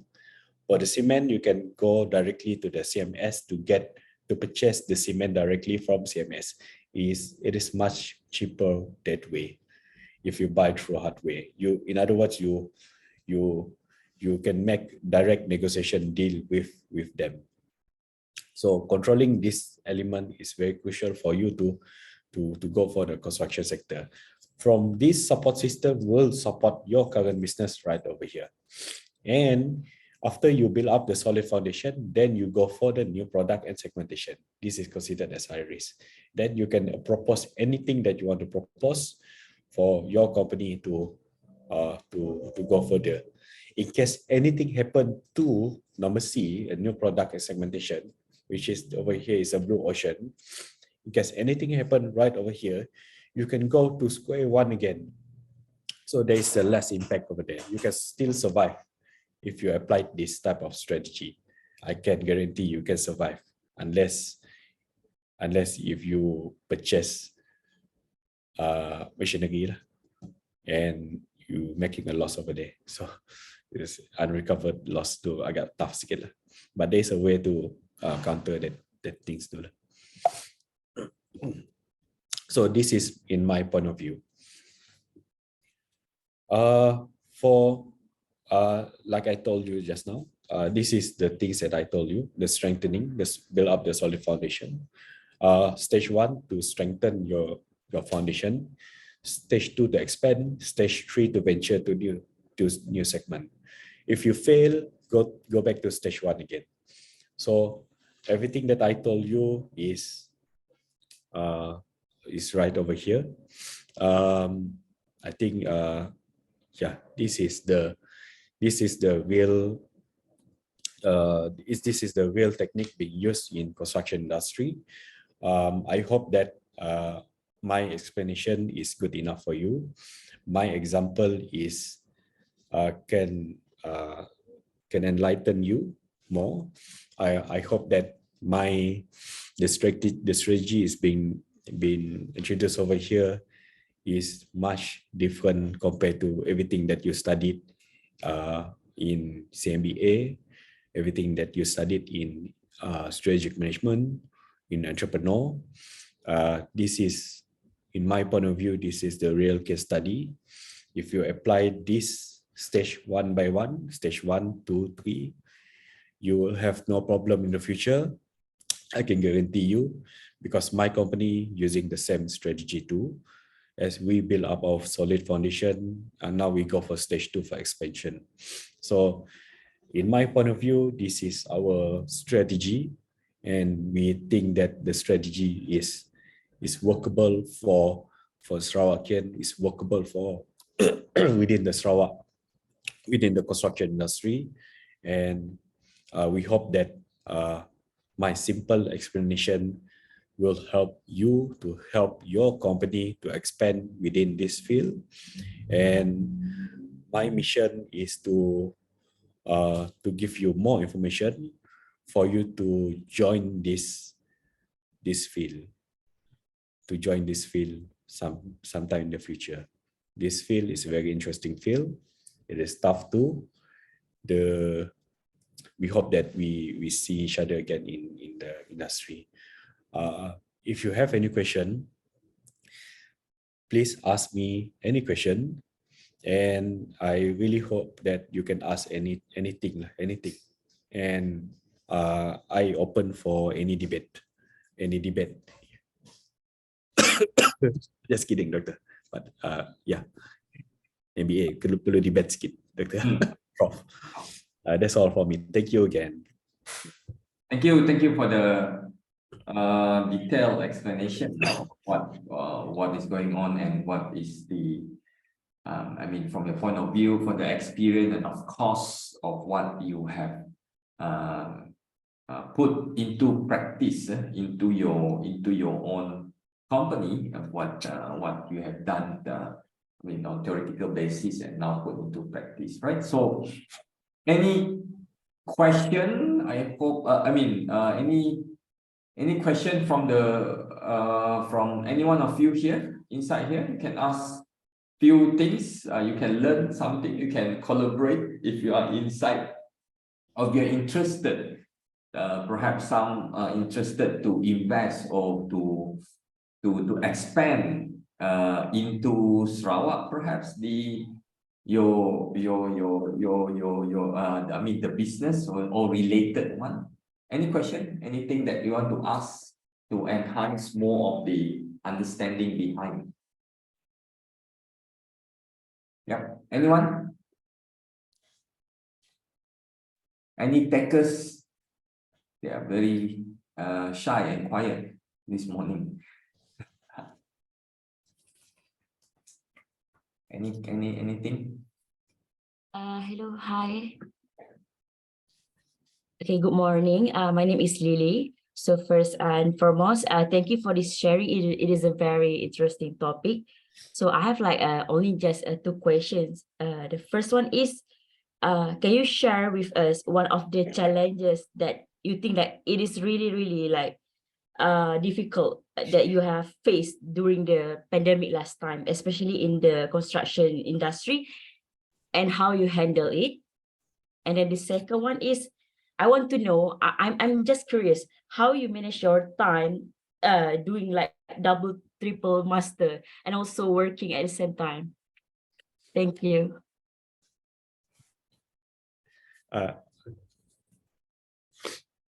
Number one, you need to manage your girlfriend effectively. Just kidding, just kidding. So those are really headache too, especially if you don't have any times. Number two, okay, about the pandemics. I lost 1 million last time. I think Prof know about this, 1 million. Due to increase in material price, and also it's a tough situation too. We are very lucky last time. We are very lucky. I'm not very consistent and very strict in financial. Bukannya kedekut, yes, strict. In other words, of every project that I have in hand, I will do roll up capital, just rolling capital, just roll the capital. In other words, for you to multiply, become bigger, you need to have more capital. So I saved a lot over there. During the pandemic, we saved around few lah. We have around few monies, and we experienced loss 1 million ringgit, 1 million, almost fall at that time, hampir jatuh.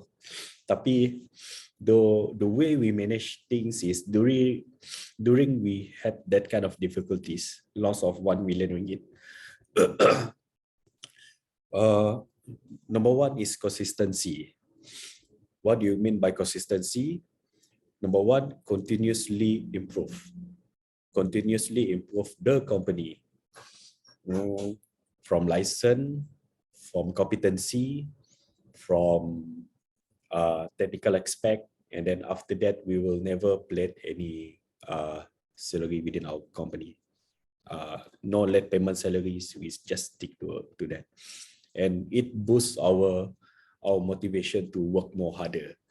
So as an owner of the company, we work at that time back in 2021, we work almost 24 hours until now. We work until 24 hours until now, and we actively participating in tender bidding. We lost 1 million. 1 month after that, we got one project directly from the government. It saved us a lot. It saved us a lot. We are very lucky. During pandemic, we never stop. We continuously bid. Most company fail, but we actively bidding. We don't care what happened, just actively bidding. So consistency is the key for company to grow. Number two, the collaboration. Collaboration. We need to have a lot of collaboration in this industry, especially from the stakeholder, suppliers. If you are from Semenanjung, you can work together with Hyaptech. Hyaptech is considered as a good hardware too. They offered a lot of things. So you need to secure your supplier. Secure your supplier, not to get the facility for them to support you. If they support you, they can produce one letter for you to produce, giving to your client. It will boost your chance to get more project. For in Sarawak, we don't go for millions of project like Semenanjung. Semenanjung, 100 million, 50 million is considered as normal. But in Sarawak, we not go for that kind of value. We go for apa yang kami senang nak makan, senang nak handle. I hope that answered you. Consistency and collaboration. Never stop, no matter what happened, never stop. Try to look for more opportunity. Never stop bidding. Never stop bidding. About the time management. Doing 2 master at the same time last year was a tough year. Almost collapsed because of the stress. Masuk hospital. Luckily survived. After that, I started to realize where mindset is everything. If you see things in positive way, you will get positive things. So I don't see two masters as a positive, negative things. We just continue doing the masters.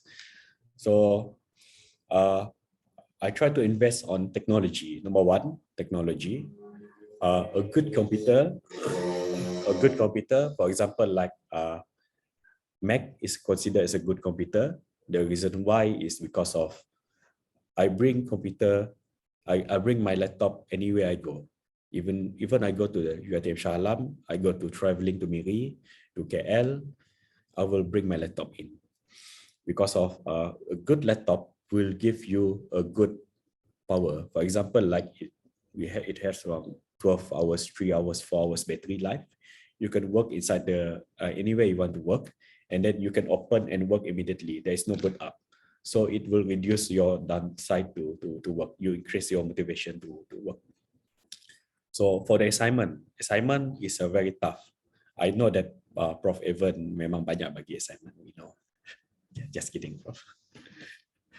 Ada Prof banyak bagi assignment. So to do an assignment, number one, you need to prepare a template. One template. Put aside, sudah ada nama, sudah ada tarikh, logo, and then tables, and then try to karang daripada situ lah. Copy that template lah, one by one. So don't think too much.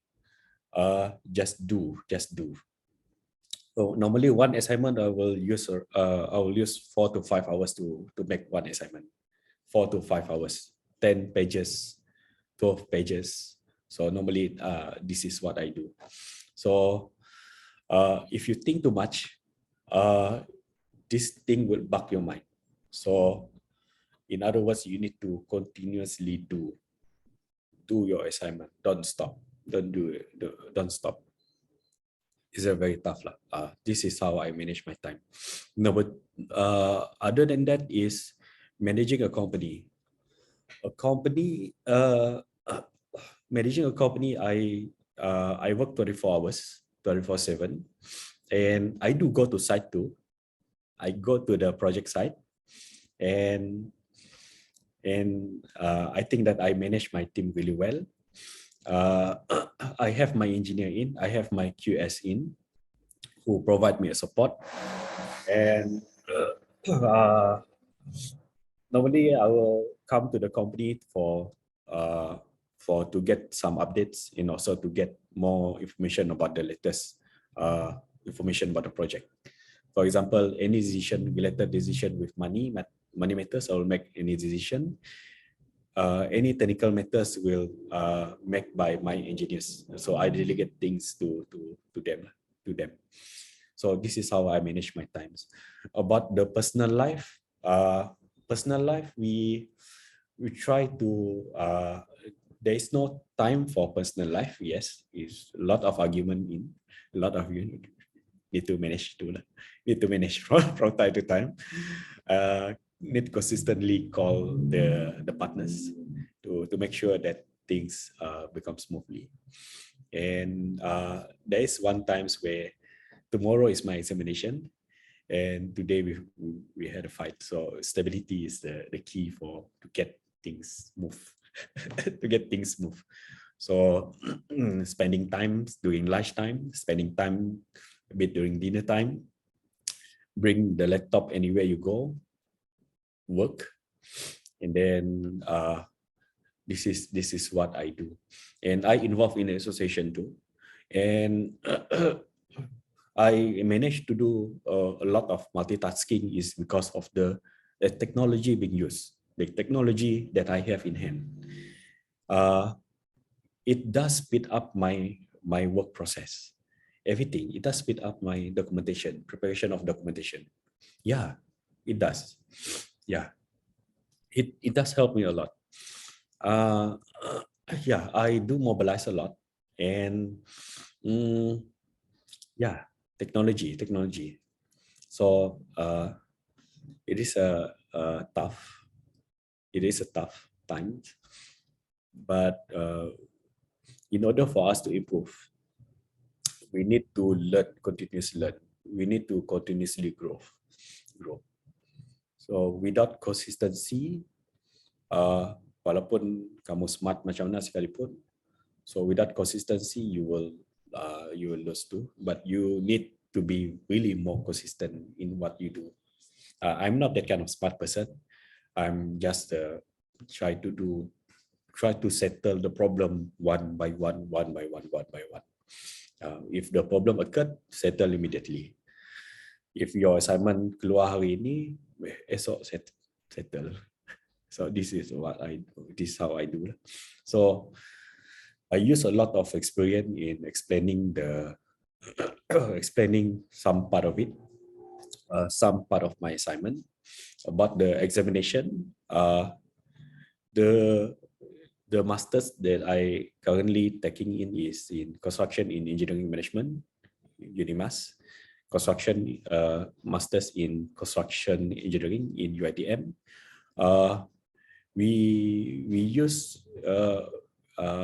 We do two masters at the same time. We use the experience to explain things, try to justify things logically, because we has been in this industry for a few years. We know the problem, and we try to put things in paper and simplify things. And we berkawan dengan banyak lecturers juga. We ask them what is the best way to write in final examination. Kita tanya juga, including Dr. Evan. From Evan. So if I do my final examination, is a lot of people will do karangan, but I found a way where we try to do point by point. For example, point number 1 is collaboration. We explain the definition of the collaboration, and then after that we put some example in and try to justify. We put some argument in dekat bawah. So we can see the structure over there. So this is how I put a logic experience and some of the technical, some of the theoretical in place for my study. And it does take a lot of my times, but we need to continuously improve. That's all. Do you have anything? Thank you. Sorry for talking about the study. No worries. That is a good explanation, answering the question of them. Not any more final question before we let him have a rest to continue on with another project. Yeah, any final question for him, perhaps? Anything that I think there's one question for me. Yeah, Edward. This note here. I would like to ask, this on your last slide, for us to plan the market. So during my last time, I'm facing one of the issue that when I try to expand the market, like entering a new stage, whereby I'll try to put the 2 categories, which is the first level, the highest company, the market leaders, and the middle one and the lowest one. If we are from the bottom level, that we try to expand our market to the middle level, is whereby when we try to enter the market, it seems like they are already matured at that category. So usually, right, what is your advice for us that how should we expand or enter that kind of category?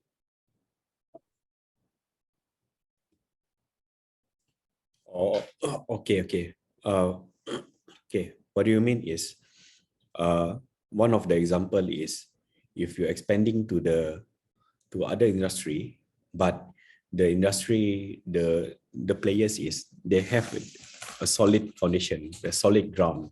In other words, they have established their ground. This is what you mean, if I'm not mistaken, correct? So for that part, in my point of view, just do it. You don't think about them. You just keep on improving your product, and you try to go for differentiation strategy, differentiation. Even though you're offering the similar product, but you try to offer some differentiation. I give you one example, Ken. One of the product. Yesterday I go to the shopping mall. I saw one simple product. It costs around 4 ringgit. 4 ringgit. The product is this is my point of view only, but it's for you to think lah. The drinking water. Drinking water offered by Spritzer is 1 ringgit. And then, but there is one product, the drinking water too, it's all around 4 ringgit. It's not Avian 6 ringgit or 8 ringgit, but that one is a tap water 4 ringgit. A tap water.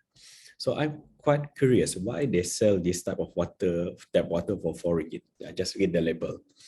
So when I read the label, so I know that this water has been injected oxygen inside it. So oxygenized. So in other words, that tap water is they put more oxygen inside the water. So that is the value added they put, and then they can increase the price from 1 ringgit to 4 ringgit. So in other words, they try to go for, even though they go for the common market, they try to go for differentiation strategy. So this is my point of view. But for my field, for my construction field, for my construction, I give you one real example. Last time when I give a talk to Prof. Evan class, we have a 7 strategy last time. So this is how I do my differentiation in my company. Strategy number 1 last time, I established one license, establishing a license. A strategy, no, it's a phase actually. Phase 1. Phase 2 is, I'll give you one example. If you don't mind, Prof, can I take 5 minutes again? Yeah. I'll give you one example how I do my differentiation compared to other competitors in Sarawak. By the way, I am 35 years old. Yes, I forgot to tell you guys. Yeah, still very young. very young. Poster based formulating strategy. This is the strategy.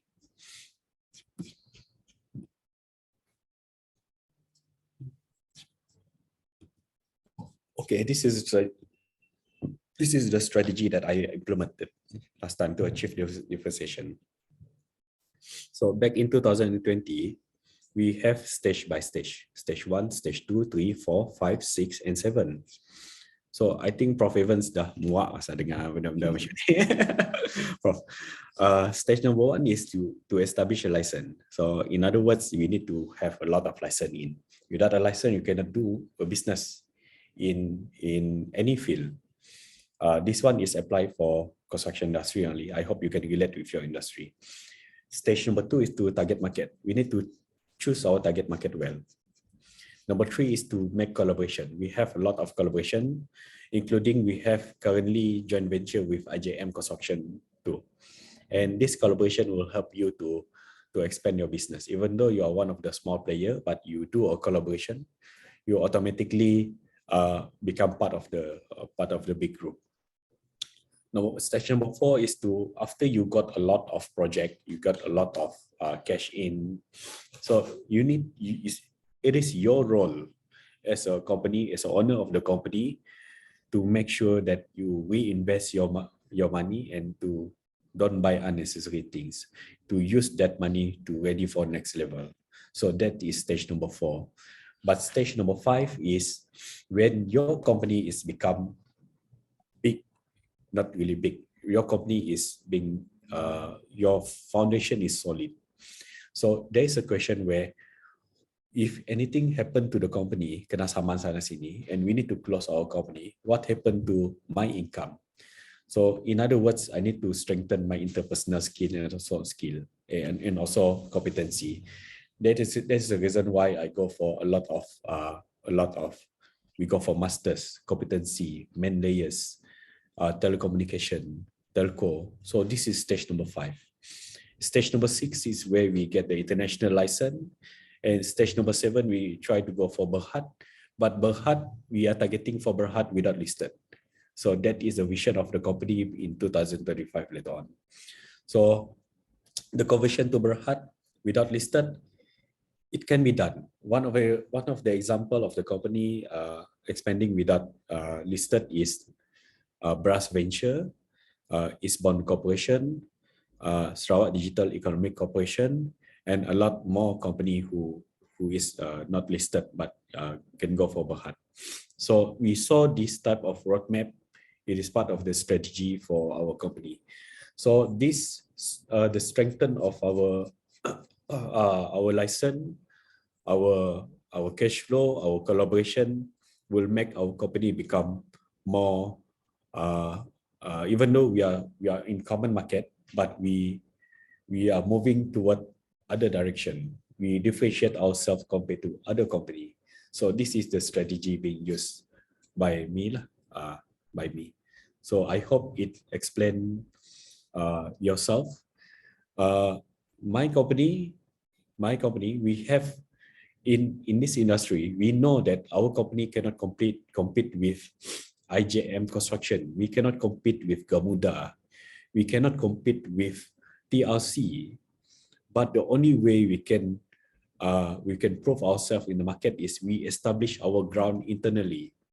If we establish our ground internally, those competitors will identify us as a threat. So they have two choices. They want to remain us as a threat, or they want to collaborate with us. IJM is very smart. They want to collaborate with us. So this is how we lure them to be part of our team, or we try to be part of their team.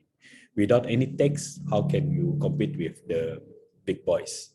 So those people have ready ground, ready capital, they have established in the market. So challenge them, not challenge directly, but you need to improve yourself. Self-improvement is a key for you to expand yourself. So to expand your company, that is my explanation. I hope this answer your question. And for your information, my company didn't stop at here only. We try to continuously grow stage by stage, step by step later on. And we have identified few items that we want to go for to expand later on. Yeah, that's all. Do I answer your question, Mr.?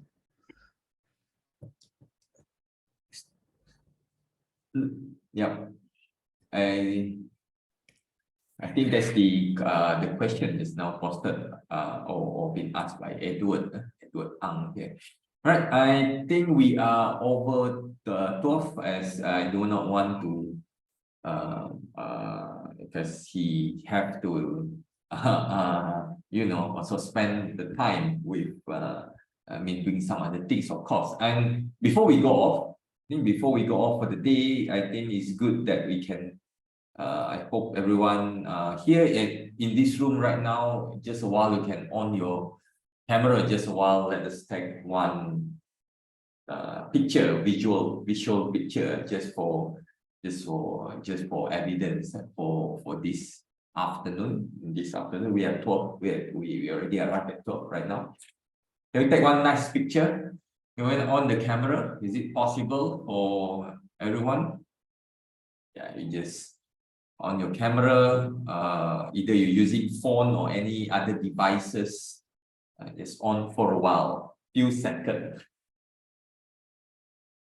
Yes. Anyone else? What else is here? All right. Okay, thank you. Oh, thank you.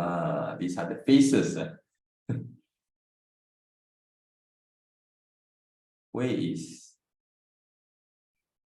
Okay, is it everyone here?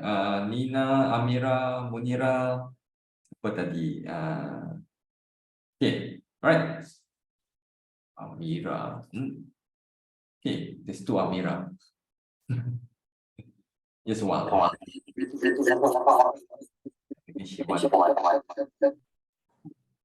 Right, so you can on the camera so that I can take nice photo of everyone. Thank you very much. So, okay, hi there, Amira. Okay, one, two, smile. 1, 2, 3. Okay, you can always copy, take your picture also. Thank you very much for technologies, Noor Nikman Saleh for his valuable sharing for the past nearly, about 2 hours. I think I hope that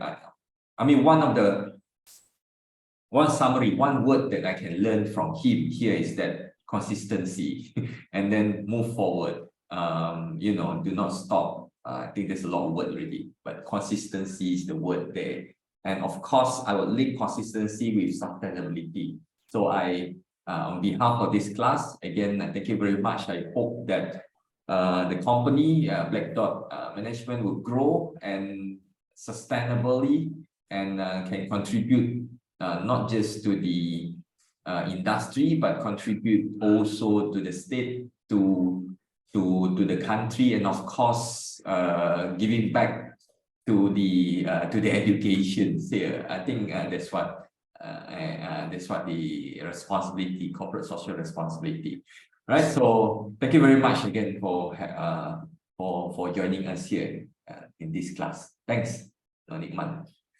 Thank you, Prof, for inviting. Thank you for everyone for listening to simple explanation.